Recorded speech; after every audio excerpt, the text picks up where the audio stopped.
tried that again. It says they're telling people we're live. It's always so confusing when I don't see people. So let's give it a second and let people, oh, there's Dr. Jennifer Freed. Hello. So since I know you're here, I'm going to get started. Happy Wednesday, everybody. I wanted to give it a minute for our guests to hop on and let other followers hop on. I hope everyone is doing so well this morning. It feels like we were just in early March and we're now approaching 4th of July weekend. It's so odd. Here she is. I was going to do a full intro, but let's bring in Dr. Jennifer Freed. Anyways, I'm very, very, very excited for our guest this morning, who I've wanted to work with for a long time and have a reading with. Hey, beauty, how are you this morning? I decided to put a gardenia in my hair to make a celebration of our time together. I love that, and I love that you're outside in beautiful Santa Barbara. I didn't really intro you yet, and I was going to give all of your accolades. Go ahead. But I want to. I want to. You're so cute. I want to hear. I want to start with just saying how grateful I am to have you here, and thank you for making the time for us as our world is, continuing to radically shift, and as we collectively birth this new world. I'm just so grateful to have you. But now, can I give some of your accolades? Go, please. I love to hear it. You're so cute. So Dr. Jennifer Freed is a renowned psychologist, astrologer, and has been teaching and consulting worldwide for over 30 years. She's also a national trainer of social and emotional learning. A best-selling author of Use Your Planets Wisely, Jennifer has spent over 30 years consulting clients and businesses worldwide on psychological, spiritual, and educational topics. Her practice is one of relational astrology, which understands that we are interdependent and interconnected constellations, and just like planets and stars in the galaxy, we all glimmer with unique combinations of gifts and challenges. As an experienced psychotherapist, she recognizes that past influences and traumas, she realizes that past influences and traumas may impact our relational dynamics.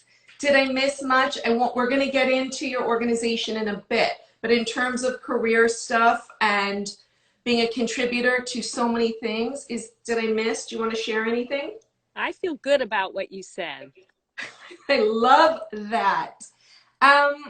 So we spoke about, I think we talked about 3 weeks ago, and so much has happened since then, and I think that it would be inappropriate not to acknowledge the current moment we are in. So our world, our country, we're facing a really crucial time, and I just want to take a minute to hear your perspective. I'm super curious on your perspective and maybe what's been the most inspiring act of activism or protestation that you've seen since the Black Lives Matter movement came to the forefront of our country?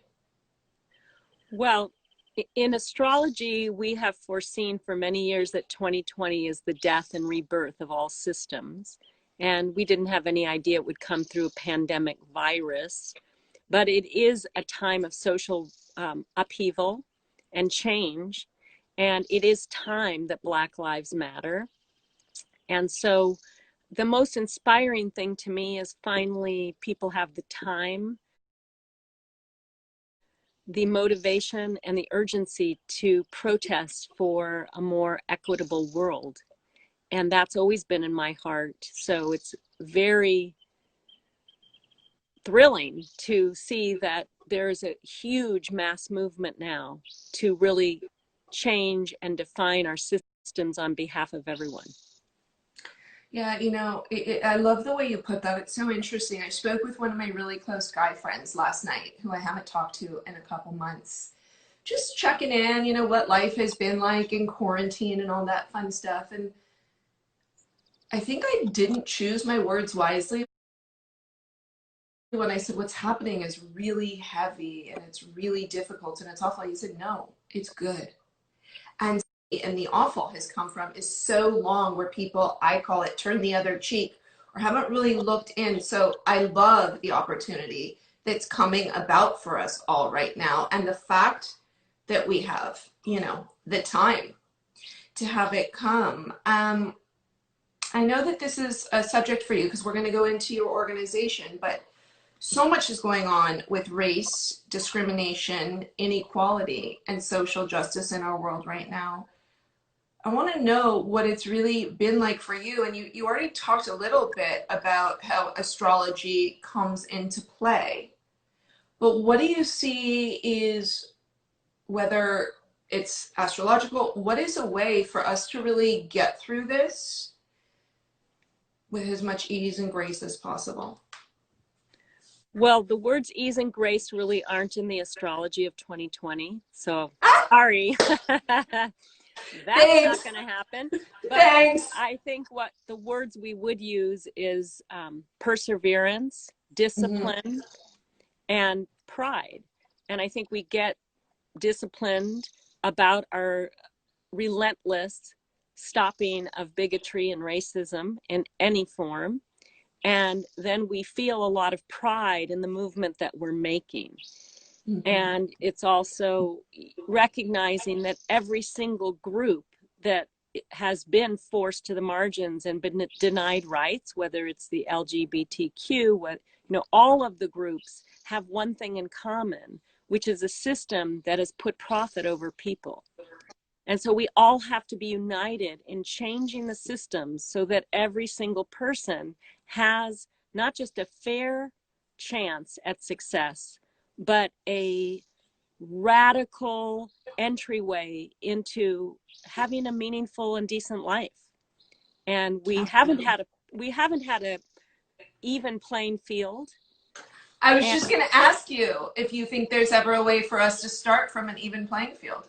well, there is no even playing field. So part of the work we do at AHA and part of what, my life's been about is really giving a lift up to people that have been disenfranchised and purposefully kept out of the conversation or harmed.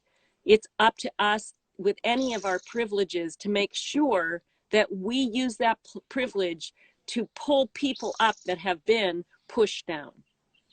Absolutely. I want to ask you about AHA. So I'm not sure there could be much more of a timely time to discuss, but you founded AHA, was it in 1999? Yes, 1999. So you founded it in 1999, and I believe so much in your mission. Thank And I you. would love for you to share about the 5 pillars and some of the impact that you've been able to have on over, and correct me if I'm wrong, but is it over 35,000 teens over the years? Yes, it has been, So, and educators and families. So the history of AHA is I fell in love with a woman. Her name's Randy. We've been together now many, many years. But we started AHA. We were both therapists and educators and mediators. And we started AHA in the summer of 1999 after the Columbine massacre because we wanted to make sure that hate wasn't the way that teens express themselves.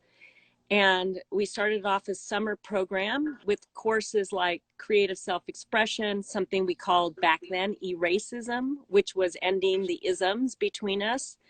And we also always have focused on social and emotional learning, which is basically 5 things: how to manage your emotions, how to have self-awareness, how to have social awareness, how to have healthy relationships, and responsible decision-making. So even back then, that's what we started doing, and we've done it all these years. And in this time period, when the stakes are really high, we feel really proud because this is not like news to us that people have been hurting and harmed. We've been on the front lines working against that hate for all these years. The only difference, I would say, is that one of the most important things we teach is how to not be revengeful and reactive, but be persistent and calm and work toward your goals without going low. It's like what Michelle Obama said: when they go low, we go they high. go low, we go high. However, going high doesn't mean being in denial. It doesn't mean turning the other cheek. It means getting even more out loud and expressive about inequities and really confronting that when you see it. So we're very busy now working with teens, educators, and families, and even on Zoom, because we had to pivot everything to Zoom. Yeah, that's a big pivot. I wanted to ask you kind of about your current programs, and I also wanted to know if someone like myself or anybody else wanted to get involved in AHA, how they would do that. Well, our current programs include some webinars. You can go to ahasb.org, and a lot of our really talented staff, we have 25 staff, are offering free webinars on different subjects, but always with the AHA method, which is a lot about deep listening, inquiry, and authentic, vulnerable sharing. So I'd love for your listeners to go to ahasb.org and sign up to be part of the webinars, because part of what we're promoting is that if we all do our deep inner work, that is the outer work. It's like, you know, remove the hate inside, you're going to be a lot more available to help people on the outside. But if Absolutely. we just, yeah, so I was going to actually say a few minutes ago, it's like if we could all at any age, preteen, post-teen, geriatric, have those lessons and know that, I think our world would be a much more compassionate and kind and special place to be. We are going to put all of your resources in our link tree after. Great. So people Great. Can know. Now I have more, and I also have questions for you from Caroline that are coming. Let's hear it, Caroline. Well, she's in Nashville, but she's on here, and I have them for her. And she really just adores you. So and I know you her, so I have to say that. So here in LA and across most of our country, if not all of our country, we've all spent about an average of 3 months in quarantine, lockdown, whatever we want to call it. Yeah. Some of people like me are still on round 1, but as we watch so many reemerge, and it looks like we are, you know, seeing so many spikes all around the world, all around the country, and maybe we're going to head back into a closed situation. How can people continue to grow through that? And is there any tools that you may suggest that might help? Yes. Well, I think the biggest thing being asked of all of us with Saturn and Aquarius astrologically is what's for the greater good. You know, we've got to all check ourselves. It's not about me, it's about us. So if I have to frickin' wear a mask and be 6 feet apart, even though I'm 18 and unlikely to get it, do it because it's going to help somebody somewhere. We've got to change this incredibly self-obsessed, consumed ego consciousness into let's do something remarkable collectively. And remarkable collectively means, wow, I have to sacrifice so that your life will be better. Guess what? If your life's better, my life actually is better. We've run on this fantasy that if I just get what I need, I'm good.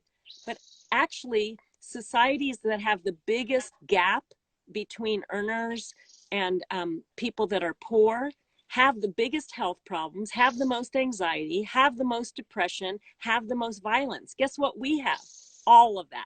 What's really spiked in our country is dis-ease based on the fact that we have thought way too much about our personal interests and not about the collective good. And so that's the big shift. Speaking of shift, mind, body, soul, that's the big shift. Yeah, you know, and it's interesting that you say that, because I know when we spoke yesterday, I shared that I'm 98.5% sure that I'm going to take some time off during this summer so that I can go to the collective as opposed to a brand on wellness. Because what I am finding is so important that in my own personal wellness, you know, I have, as you know, some disease and challenges with my health. But I think so much of what's going on collectively attributes to our wellness. And if our country and our world is not well, we don't really stand a shot at our true wellness. And so, and I know that, you know, you and I share Lauren Roxburgh in common. Yeah. And I know that Lo believes so much of that. And I applaud, you've been at this a really long time. Yeah. And I applaud so many that are, you know, my friend Ryan Weiss, there's so many that, you know, I think true wellness isn't just about all the good. It's about everything. It's about the whole picture.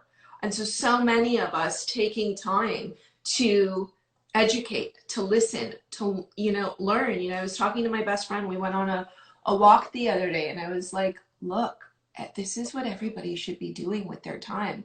And if they're not, they need to reevaluate and relook. We live in such a bubble with such goodness, but you know, everybody seems to be so upset about this election. How did we get here? And I think there's so much that goes into that. And I, for one, you know, think that that has a lot to do with wellness. And so I'm excited to take some time. So And let's check one thing, because you know this is part of my learning too. When you say we all live in a bubble, you're speaking of white privileged women, well, not yes, and I was me. also speaking of Los Angeles, Okay, really. but I want to say this because this is part of my learning too, because I'm not living in that bubble because I work every single day with people of all different colors in poverty. So I'm not in the bubble. So what I'd prefer you to say is those of us that are white and privileged in Los Angeles have been an incredible bubble, because even right now, maybe people listening are not in that bubble. They're the ones suffering. They're the ones that have Thank you. received racism. They're the ones that have children that are Black, that are facing incredible problems and hatred right now. So I Thank think you. that's part of the shift we can make, Nicole, is realizing we don't speak for everybody. So we have to name who we're speaking for. Yeah, thank you. And you know, it's just another lesson and just another reminder of how language is so important Yeah. Yeah. and really paying attention on purpose to the words we use. So I really appreciate you kind of helping me reframe that. Yeah, let me Because let me tell you a couple learnings I've had so we won't all make these mistakes. So one is please, I was talking about something and I said my father died of obesity, and then this woman said that that was fat shaming because actually no one dies of obesity. Obesity isn't actually something that people die of. Well, I didn't know that. And so good, now I know that and I won't use that phrase. Another one now that we need to be aware of is that if you say somebody committed suicide, it's a criminal offense. If you say oh somebody wow. died, if you say somebody died of suicide, what you're naming is that they had unbelievable pain and that they were a victim of that pain. It's like we're learning all these subtleties, but I guess the bottom line is I'm with you going, okay, teach me, let me know. Mhm. And then as we use more embracing language, we can be much more close to one another. The only thing Mhm. I don't like is when people use language to attack each other. That part I'm not good with. Mhm.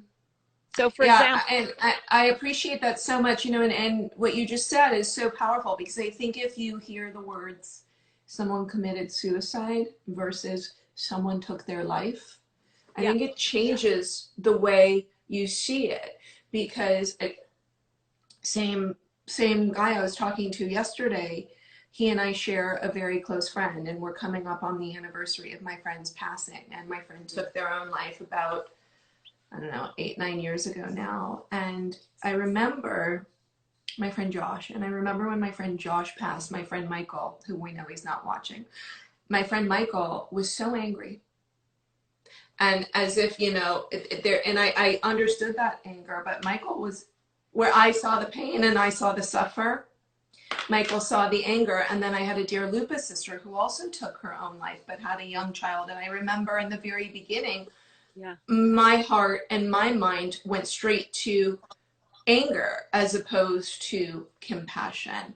And I think it's really powerful what you just said. And it also goes when we talk about the language and, you know, using language to attack someone, it goes to what my friend Peter Crone has really tried to instill in me, yeah. which is such a beautiful message of more love, less judgment. And Yeah. I think if we all it's not easy sometimes because No. even you know we get caught in our judgmental thoughts, but I think that if we could use that right now as a society, Yeah. I think it would give us a leg up, maybe. Yeah, I think that in this massive rebirth that we're all a part of, and think of the transition phase of the birth process is very bloody and very painful and very Mhm. intense. And this is where we are psychologically and cosmically and Mhm. culturally. We don't want to add in more pain with more hate. What we want to do is address the behaviors that are unacceptable and stop them. And we want to do it with a vibration that we all would like to live in, which is one of respect and dignity. And that's really important to me right now. I totally agree. And so on that, do you have any if someone's just starting a journey in that process, Yeah. or someone wants to really roll up their sleeves and get into it, do you have any suggestions? Yeah. I think the first step in being a skillful speaker, one with integrity, instead of adding more pain to the game, is to have a process where you vent out all the hate, because you can't actually bypass it. There's no spiritual bypass. So there's some ugly emotions and some difficult feelings. And you've got to have a safe place to get them out so that you don't act them out. So for me, it's writing awful letters and mean things, and using my partner to just say, I've just got to vent. And then I get that trash out of me. I'm not a trash heap. I Mm-hmm. get it out of me. And then I write on Facebook something a little bit more delicate and dignified. But believe me, right now, if I just was my id, like the part of me that's just streaming crap all the time, I would just be in trouble every which second because I have so much to unload right now. But my choice is unload it safely, like garbage, and then speak into whatever I need to speak into with love. And I I've love that. been pretty good at it, not flawless. And when I'm not flawless, like this morning, I got in a little funny thing with my partner. 2 minutes later, I said, that was unskillful. How can I repair it with you? And that's what I'm committed to. It's like, I'm not perfect, but I'm going to notice I did something that was unskillful. How can I repair it with you? And so, what could have been an all day distance thing, we cleared An up all in, day, yeah, yeah, an all day that, saga. And then yeah, I'm sure, on your partner's side, I'm sure it's so much easier to be receiving, when someone acknowledges, hey, I just let something slip, or I just acted in a way that isn't really how I want to behave. And it's most certainly not how I want to behave towards you.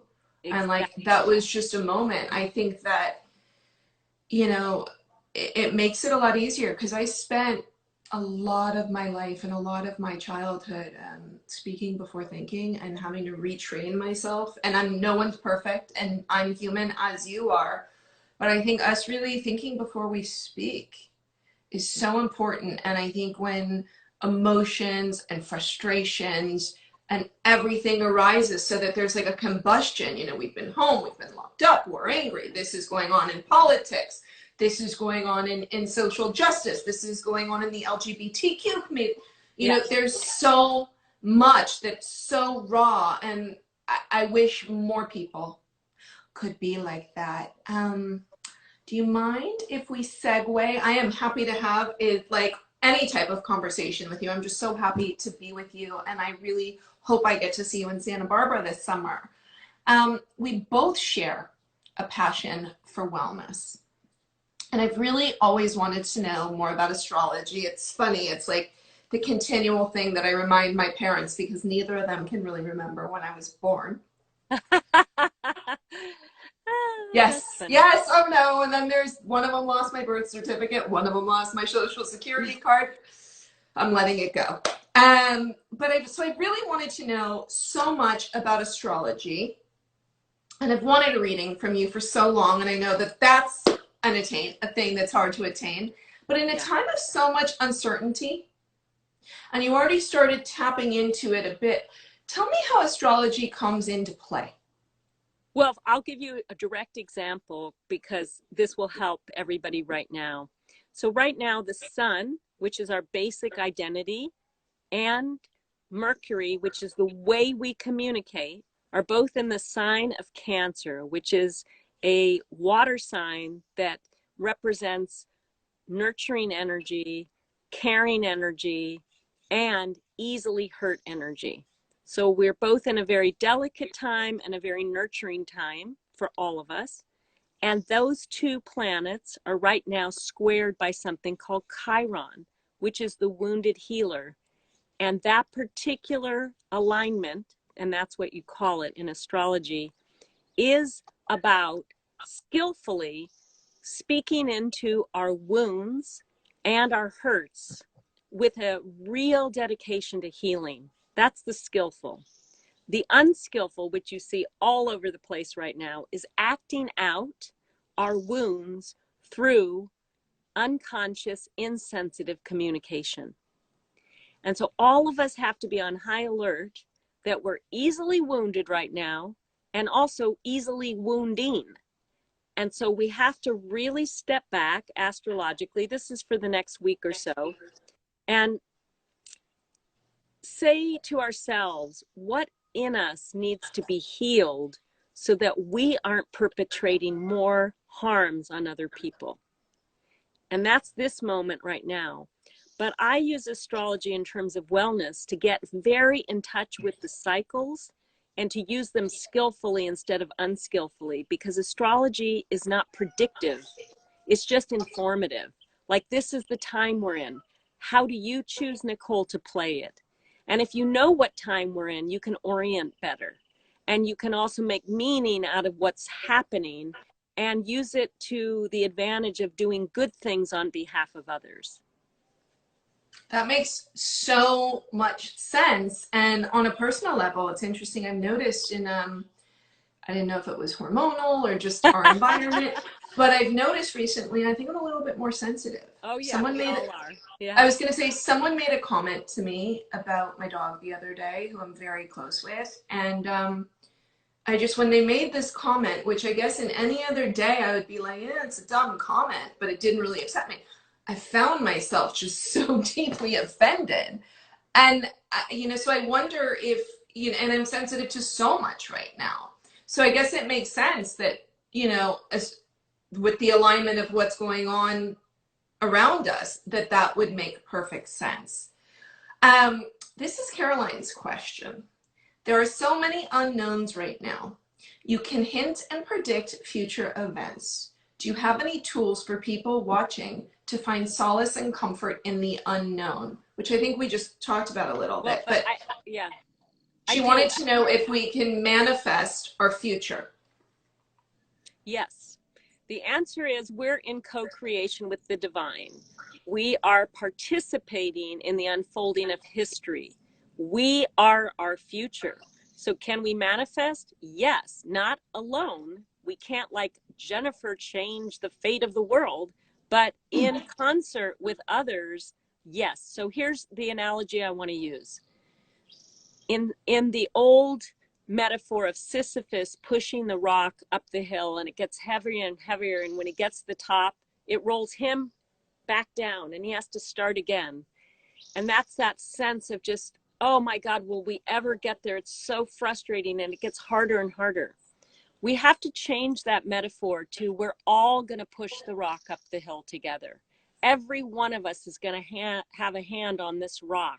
It's a heavy rock, and it will get heavier before we get there. But if we all think that each of our hands matters, and we have the collective strength, and everybody in...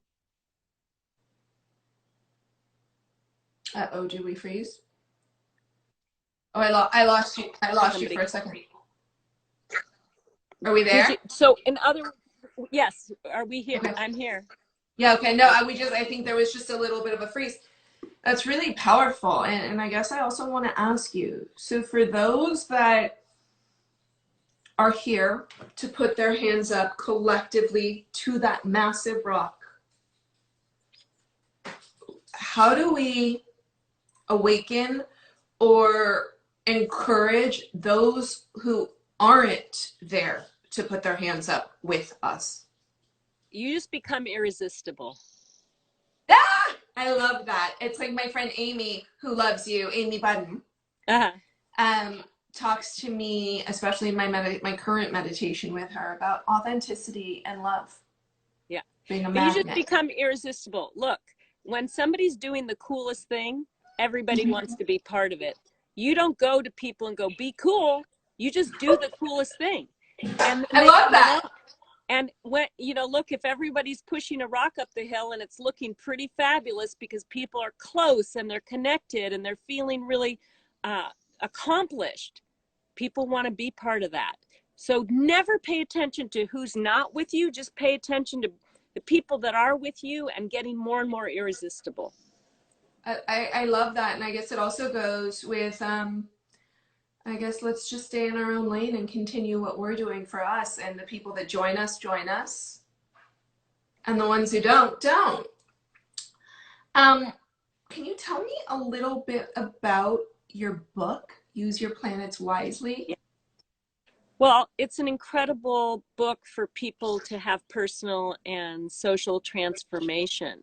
So it's a book that goes through your chart planet by planet, sign by sign, and gives you the option to look at the primitive level that you're using that planet, which is like the reactive fear based, to the adaptive, which is when it's going pretty well, and the evolving, which is where we're all seeking to be, which is very rare. But if you use the book for your chart and then you get together with friends and discuss theirs, it's a really great tool right now to raise your vibration and also give you a lot of support. Use your Oh, plan that's wisely. That's awesome. I'm excited. I actually have it with a few other books that I want for my time off summer reading. And my girlfriend Molly and I are going away. And so, guess what? She's going to have the conversation with me. Yeah, that's Um, the best way to do them and talk about them together. I, Yeah. I, I love that.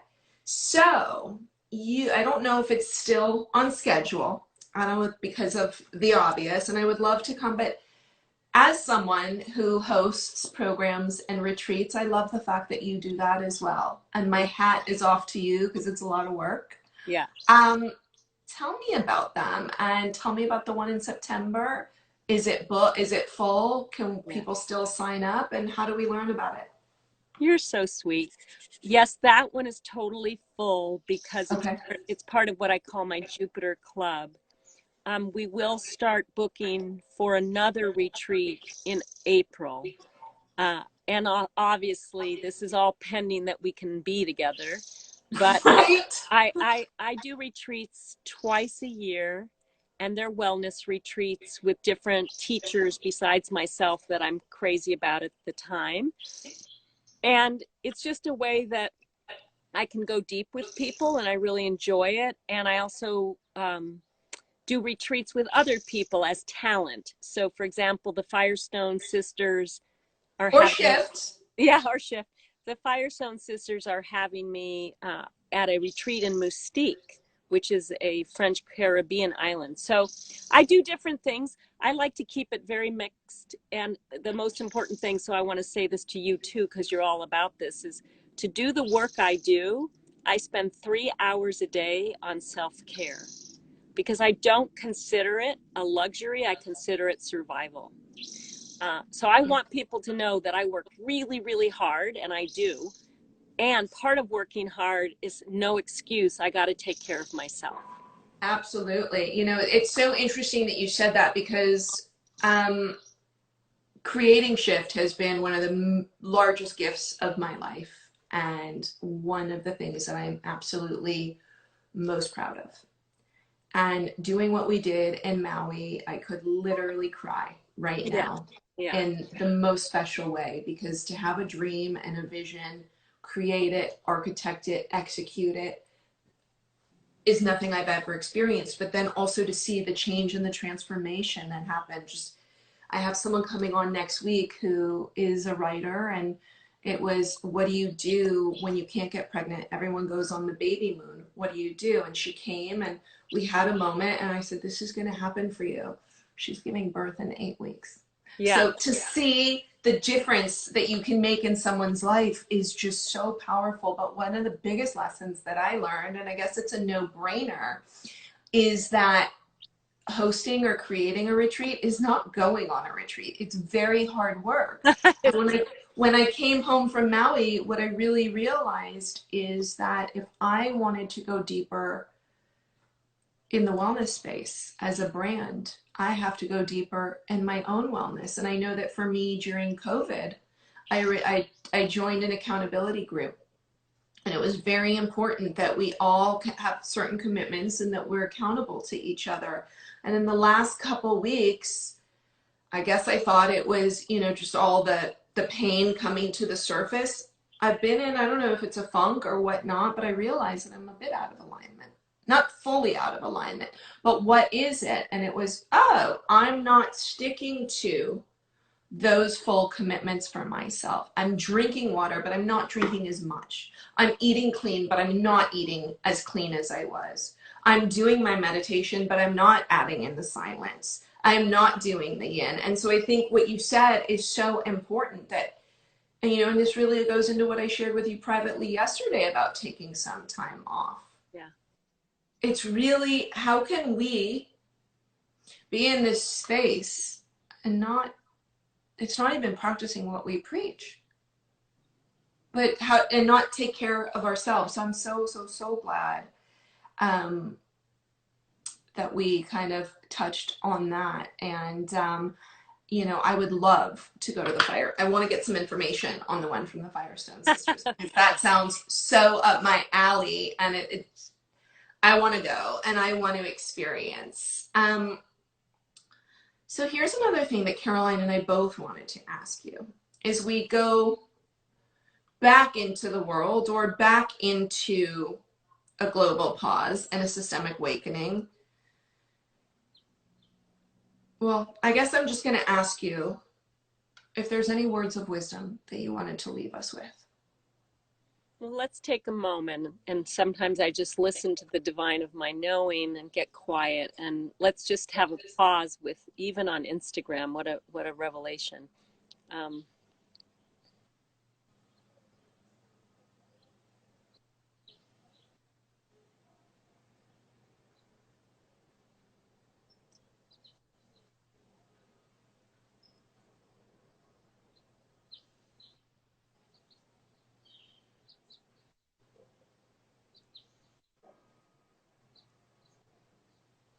Okay, here it is.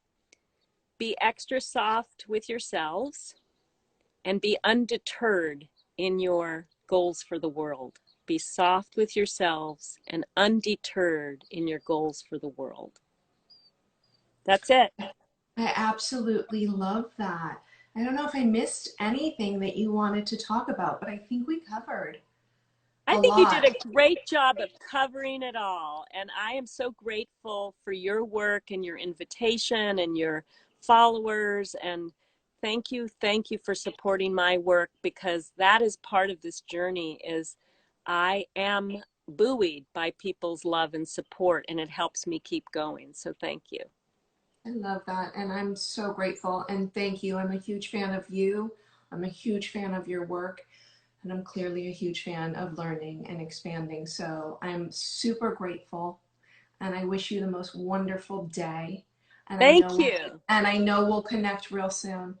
And thanks for the tip to do it outside. I felt so much better. Okay, thank you. Well, that was Emily's tip, but anyways, I'm very, very, very excited for our guest this